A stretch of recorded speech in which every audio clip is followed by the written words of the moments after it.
Chilling tales for dark nights.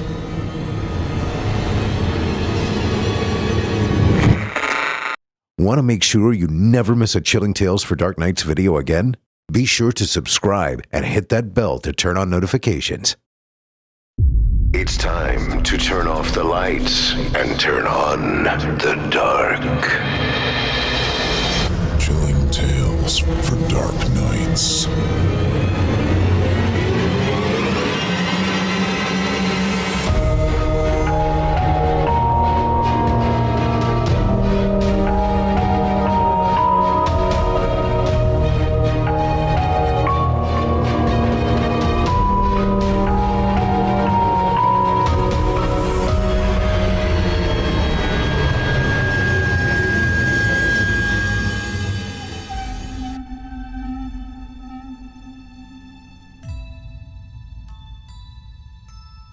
Good evening, listeners, and welcome to Chilling Tales for Dark Nights.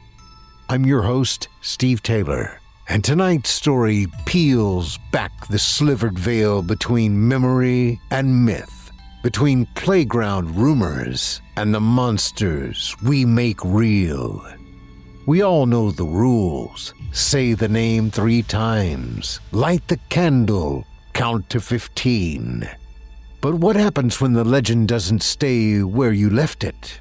When the game doesn't end, and the one doing the seeking was never playing fair? Tonight's tale is one of betrayal, ritual, and revenge, all bound up in the flickering glass of a haunted reflection. Because some stories don't get told to warn people. Some stories get told to repeat themselves. If our tales tangle up your nerves and keep your closet door shut tight at night, help us keep the horror alive. Drop us a 5-star review on Spotify, Apple Podcasts, or wherever you're tuning in. Watching on YouTube? Be sure to like, comment, and subscribe. And don't forget to hit that bell icon so you never miss a scream. Want more? Visit us at chillingtalesfordarknights.com. For just $7.99 a month, or even less with an annual subscription, you'll gain early access to episodes, ad-free listening, and exclusive stories we only share with our most fearless fans. And follow us on Facebook, Instagram, and X, where it's always a few minutes past midnight. Now, light your candle, say his name, and settle in. Our featured tale tonight comes to us from Raz T. Slasher, an author whose work gleams like broken glass, sharp, personal, and always reflecting something darker just beneath the surface. Tonight's sampling of fear-filled fiction is more than just a ghost story. It's an urban legend forged in trauma, buried in the bones of a haunted attraction, and passed down in whispers from friend to cousin to stranger on the internet. It's about the stories we share to make sense of pain and the ones that take on a life of their own, or a death of their own. Narrated by Katie Otten, returning for a second helping on horror with us here at Chilling Tales, and featuring Kevin Barbare. This is a ritual you won't want to repeat, so say the words, step into the dark, and enjoy The Mirror Man by Raz T. Slasher. Most kids, like me, hear a lot of stories and urban legends growing up. They're fun to pass around at slumber parties to scare each other, and even more fun to perpetuate. If you bother taking the time to look one up these days and trace it to its root, you'll find that many of them contain random threads of truth, just enough threads to make them plausible and difficult to refute. Usually, the story starts in a similar fashion. Something like, my cousin's girlfriend's brother told me about this strange paranormal game that killed a bunch of people where he grew up. Or maybe, my father's brother's nephew's cousin's former roommate told me about a series of murders that happened where they worked. So why am I telling you all this? It's because I need you to understand how these things work, how urban legends are born. Stories you hear and pass around were real for someone at some point. Lives could have been ruined or changed forever. Meanwhile, you're laughing with your friends in front of a mirror, calling out for Bloody Mary or Candyman. Not to disappoint you right away, but this isn't a story I heard from some far-removed source. It happened to me 15 years ago. Sure, people have telephoned it to death, but it's not a popular story outside of where I live, and it's unlikely you've heard it before. Back then, I worked at a famous Southern Ohio haunt. It's still a fairly popular place around here, so I will not tell you the name. For the sake of the story, I'll just refer to it as the dungeon. I'm also not going to give you any names because many people besides me were affected by this. I don't want to out anyone's situation if they haven't been vocal about it, or give you any avenue to stalk them. I'm getting this out for my sake, to help people move on, and to keep something like this from happening again. All you're going to get is a nickname that describes their position or something. It truly was a great place to work, and I loved the people I worked with. The owner was a hell of a guy, always kind and wanting to see the best in people.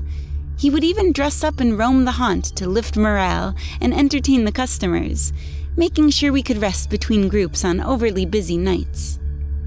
On the downside, wanting to see the best in people sometimes meant that things went sideways now and then. I was one of those things, and so were a few other girls there. This was because the manager for the actors was a handsy little twat who always seemed to tell you exactly what you wanted to hear. No matter what he did to you or how much you knew better, there was just something inexplicable about him that made you believe you were the only one for him. By opening night, a few hours before we let the customers in, I was devastated. I found out that I was, in fact, not the only one for him. It turned out there were 7 of us in total.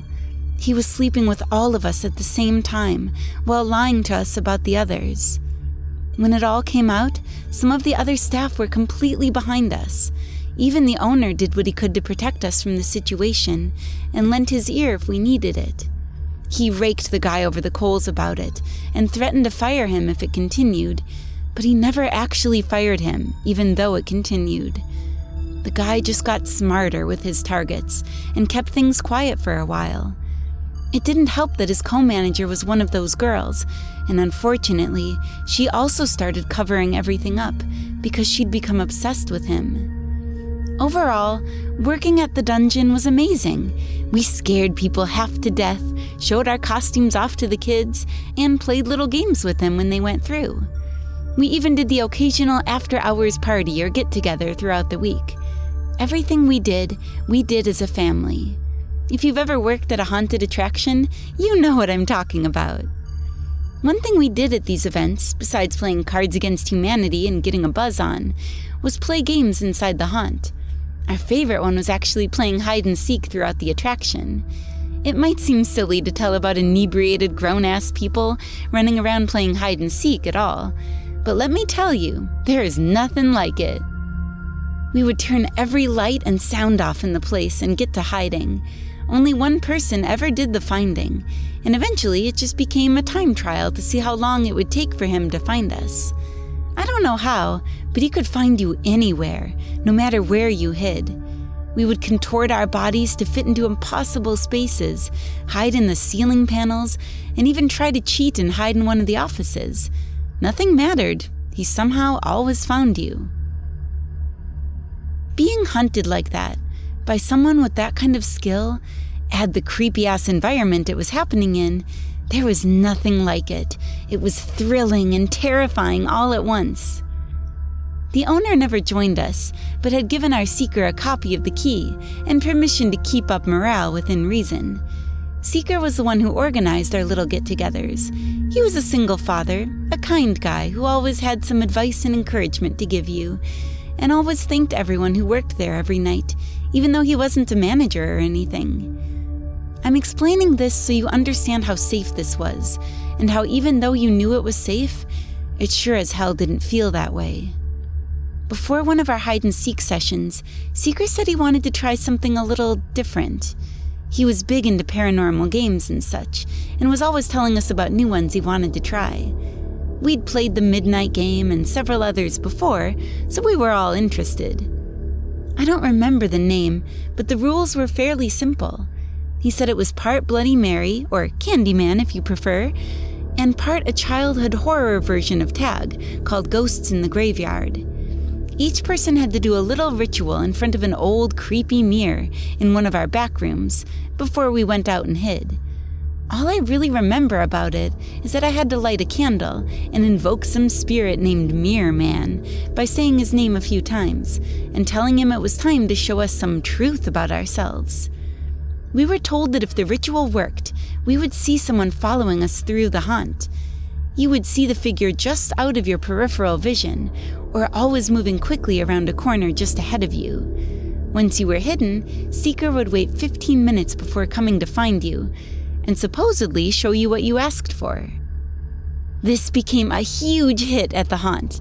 It added an even creepier element to the game, not that it needed one. The game then became about outsmarting our genius Seeker long enough to see the Mirror Man. It was a big place, but we never had over 8 people playing besides the Seeker. Games didn't even last the 15-minute mark. When they did, someone would inevitably make up some story about having seen the Mirror Man. I don't know if anyone ever really saw him, but it didn't even matter. It added to the legend and made the game legendary among those in the know. The downside was that your mind would play tricks on you in the dark, and even when all the main lights were up and you were working on something, or the haunt was open to the public, you would still think you saw something move into the next scene ahead of you, or catch a figure from the corner of your eye. One night, we had a special party with more people than usual. Word had somehow gotten around to the managers. I'll call them Handsy and Miss Codependent for the sake of ease.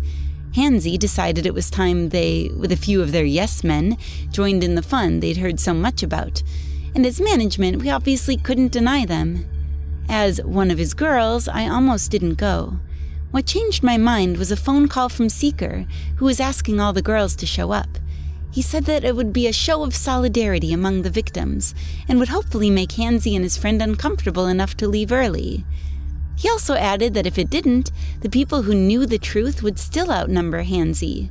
Seeker wanted this to be a moral victory. I gave in and agreed to show up. I was sad to see that Seeker's daughter couldn't make it, but Seeker told me she wasn't feeling well and sent us her love. Things went as they always did. We drank and played some cards. If you know anything about Cards Against Humanity, you know you can literally torture people mentally through the cards played on the person in charge of reading them each round. Every time Handsy or Miss Codependent's turn would come up, they'd have to read cards about relationships, his lack of sexual prowess, her inability to think for herself, and many other terrible things we came up with to torment them. Seeker even brought an official blank deck of cards and a few markers. I'm sure you can imagine how quickly that got out of hand. After some arguments and the occasional threat, we stopped playing cards sooner than we usually did. Some people were just delicate flowers with no sense of humor. On the bright side, it gave us time to play a few extra rounds of what we had now taken to calling Haunt and Seek. We all went through the familiar ritual and took off into the attraction to find our hiding places. As usual, our Seeker waited until everyone had taken their turn alone, with the mirror in the back room, and scattered before getting started. He always gave us a 10-minute buffer to get hidden. It was only fair that he received a handicap after all. This time, I hid under the swirling vortex. If you've never seen one, or didn't know what it was called, it's basically a black tunnel with odd lights that spins around you as you walk down a narrow, raised walkway with rails. There was a spot I discovered while working one day where you could put your back against the partial wall beneath the tunnel, with your lower half stretched out of sight. You could see where people were coming from and going, but with the way they positioned it, no one could actually see you. As usual, I had that sense of being watched. I was confident that tonight was the night I would either finally see the Mirror Man, or last long enough to make up a story about it, to help keep the fun going. I was good with it either way. Since I was the first one out of the back room, and the tunnel was in a big central area, I saw just about everyone stumble through on their way to hide. I couldn't help but notice that Handsy, Miss Codependent, and their yes men seemed to be way more hoes than everyone else. The more of them I saw, the more I worried that something bad could happen to them, or because of them. Being that drunk in a place like this could be dangerous if you didn't have your senses about you. I was just about to crawl out of my spot and let the Seeker know when I heard him yell the words, "I'm coming for you, Barbara." It was Seeker's way of letting us know the game was afoot. I shifted back into place quickly, hoping for the best. Tonight would be my night, and I would let no one ruin it. Actually, getting to watch our Seeker hunt our group was breathtaking. Each movement he made was precise. He walked like the slashers from the 80s, with long, silent steps, finding people before they even knew he was near them. It sent a chill down my spine. I assumed he would eliminate Handsy's crew first. We sometimes had this game where someone would challenge him to find them first, and somehow he had never failed. That way, we could all get to the actual game without the outsiders ruining the fun. It shocked me to see him go for everyone else first. I guess I must have stumped the master, though, because although he was near me a few times, he ended up going for Handsy and his crew next. When I say he went after them, I mean he went after them. It was when he found the first of them that I knew something had gone terribly wrong. He yanked Yes Man number 1 from the floor onto his feet from a spot in the graveyard. He said something I couldn't quite hear before stabbing him in the abdomen multiple times and stuffing his body into the faux mausoleum. I wedged myself deeper under the tunnel, my screams dying on my lips, as I all but willed him not to find me. The next Yes Man he found was in the bathroom scene. It mimicked the scene from the original Nightmare on Elm Street, where Nancy is attacked by Freddy's glove in the tub. We had plexiglass installed, through which water ran to make it seem as if the tub was filled. With the right lighting and fog, it looked real enough. After again saying something I couldn't hear, and honestly never wanted to, Seeker broke one of the large pieces of plexiglass, and the tub actually filled with water in a quick rush. He held Yes Man number 2 under the water until he stopped struggling.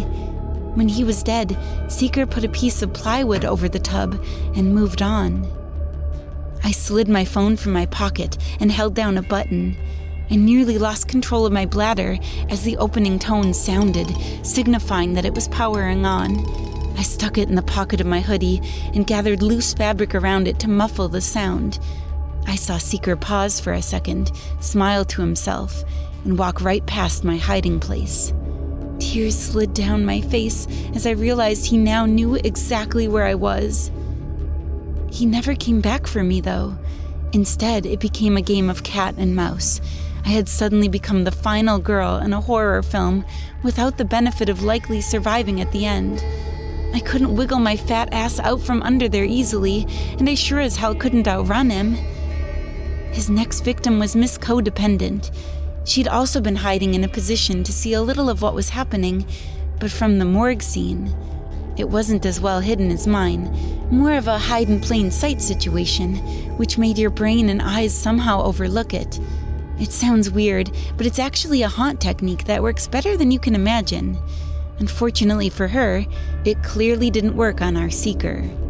She gave more of a struggle than the others, stabbing him with a box cutter she must have grabbed from the hidden partitions. These little spots were in most scenes, and usually held water for the actors in that area, or tools needed to fix something within the scene if something broke. I watched as her arm flailed wildly, slicing the left side of his face by random chance alone. He didn't move. He didn't cry out in pain. Seeker just stood there and tilted his head slightly to the side. Before I knew it, he said something I still couldn't make out and grabbed her by the hair on the back of her head. He repeatedly slammed her face into the large metal slab in the center of the scene until it was ruined. I could hear the cartilage and frontal bones cracking before her body hit the floor. Seeker opened one of the body drawers against the wall and carefully slid her into it, closing it once he had her in place. Finally remembering the phone in my hand, I quickly dialed 911, but didn't say a word when the operator answered. I had once seen some movie or TV show, I can't remember which, where a person in distress did the same thing. They ended up sending an officer to investigate the situation, because there was supposed to be some rule about investigating all calls. I didn't know if it was true, but I sure as hell hoped it was. Even though I was pretty sure he knew where I was hiding, I prayed that not calling attention to myself would save me somehow. I shifted my attention back in time to see Seeker heading my way. Just before he reached the opposite end of the tunnel I was hiding under, he shifted direction to the funeral home scene. He yanked a lid from a coffin and stared down into it. He was close enough this time that I could see his face and hear him breathing. I knew he'd found Hansy because I could hear his voice drunkenly bitching about how Seeker better not have broken the lid or he'd be forced to pay to replace it, if not outright fired. He slurred his words all to hell, clearly not understanding what was happening. This time, when Seeker spoke, I could hear him. Suddenly, everything made sense in some twisted way. He told Hansy his truth, just like the Mirror Man was supposed to do from our game. I know what you did to my daughter and how you had your friends cover it up. She committed suicide today. Unfortunately for all of you, she left a note. At that point, Seeker pulled a flask out of his pocket and emptied its contents all over Hansy and the coffin he was desperately trying to pull himself out of. From his outer pocket, he produced a pack of matches. Your truth is that you are incapable of being a better person. You surround yourself with yes men to validate even your most damaging life choices. Your burning desire to be the most important thing in every room you walk into has poisoned you and everything you touch. With the simplest action, a quick flick of his wrist, a match was lit and tossed into the coffin. I could smell Hansy's flesh burn as he squealed for someone to save him. The squeals turned to choking sobs as black smoke filled his lungs before the crackling of the coals overpowered the sound. Seeker turned and walked in my direction. I saw the anguish on his face. There was something in his eyes, not regret, no, but a look of resignation. He smiled at me sadly and left. He just left. I crawled as fast as I could. My short legs fought desperately to propel my fat ass out from underneath the tunnel. The second I cleared it, I ran out of the attraction to the main office.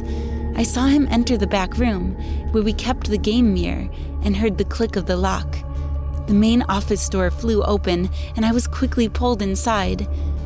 Everyone else had survived the ordeal. Each of the people he had found before the murders was told to go to the office and lock the door. They all thought there was going to be some kind of prank or fight to get back at Hansy and the others for what they had done. No one knew what had actually happened or why. I barely let them speak before shouting for them to call the police now. In a panic, I rushed through what had happened so quickly that they could barely understand me. A fire alarm went off inside the building, cutting off my second attempt, and we all fled outside to wait for the fire department to arrive. At that point, I was the only person who knew Seeker was still locked in the back room. Eventually, I could tell everyone what had happened, including the police officer who had shown up at the scene. The desperate call I'd made to 911 had been noted, but it wasn't until the fire alarm went off that they took what they thought might have been a prank call seriously. Thanks to the state-of-the-art fire alarm the owner insisted on putting into the building, the fire was put out easily, and they found all the bodies intact, except for Hansy's. They had to use dental records to identify him. Other than the funeral home scene and a little smoke damage in the neighboring scenes, the attraction itself was also fine. There was only one thing still in the back room when the fire department broke down the door. Before you take a guess and end up wrong, no, it wasn't Seeker. Somehow, in a concrete room with no other exits, he had disappeared. The only thing there was that old mirror we'd stood in front of before every session of our game. Last week, I heard a story about the mirror from my younger cousin's boyfriend's sister. It was about someone called the Mirror Man. They say that if you follow a certain ritual before a game of hide and seek, the Mirror Man will find you. Each person has had to do a little ritual in front of a full-length mirror before a game of hide-and-seek begins. They have to light a candle and evoke some spirit called the Mirror Man by saying his name a few times and telling him it's time to show them some truth about themselves. I was told that if the ritual worked, a person would see someone following them. You would see the figure just out of your peripheral vision, or always moving quickly around a corner just ahead of you. Once you were hidden, he would wait 15 minutes and then come find you to show you what you asked for.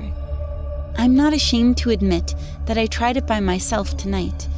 I didn't play hide-and-seek with myself, but I stood in front of my full-length bathroom mirror, lit a candle, and said Mirror Man 3 times. I stood there for 15 minutes, and as I expected, nothing happened. I turned on the light and went about the rest of my evening. All too often, people create their own monsters, their own legends. Every action and decision you make has a consequence, good or bad. Part of me likes to think that Seeker is still out there, dishing out punishment, and maybe even saving lives. The rest of me hopes he's at peace somehow. As a parent myself these days, I can't imagine anything I wouldn't do to someone who hurt my little girl. While all urban legends contain a shred of truth, not all truths are worth repeating. No, some things are better left to the dead.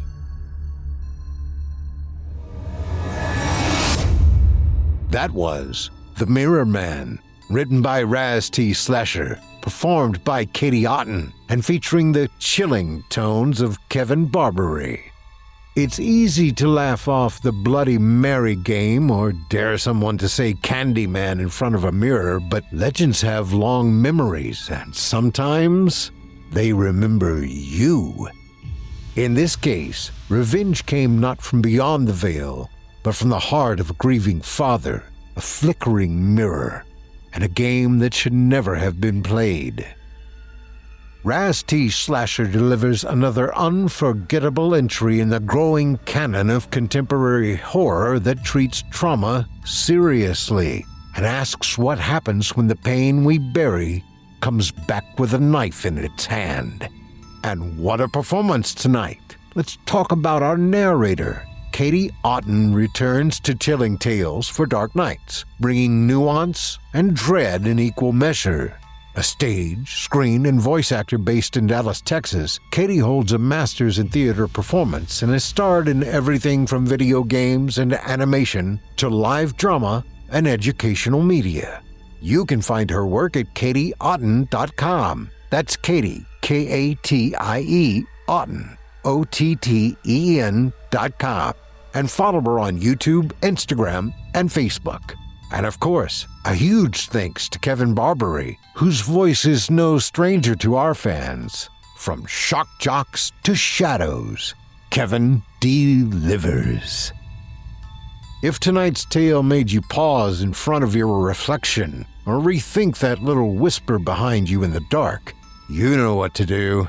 Support Chilling Tales for Dark Nights by leaving a 5-star review on your favorite podcast platform. Watching on YouTube, hit that like button, drop a comment, and subscribe for more terror every week. And for those of you who live for the dark, come join us at chillingtalesfordarknights.com. Sign up as a patron for just $7.99 a month or save with our annual plan and unlock early access, ad-free episodes, and stories too twisted to tell just anywhere.